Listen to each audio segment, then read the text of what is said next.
গতকাল মালদা শহরে সফরে আসেন দেশের প্রধানমন্ত্রী নরেন্দ্র মোদী।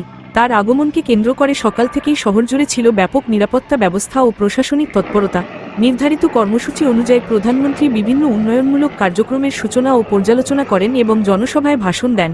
প্রধানমন্ত্রী তার বক্তব্যে কেন্দ্র সরকারের বিভিন্ন প্রকল্প, অবকাঠামো উন্নয়ন এবং সাধারণ মানুষের কল্যাণমূলক উদ্যোগের কথা তুলে ধরেন। প্রধানমন্ত্রীর এই সফরকে ঘিরে মালদা শহরে রাজনৈতিক ও প্রশাসনিক মহলে বিশেষ গুরুত্ব আর আগ্রহ লক্ষ্য করা যায়।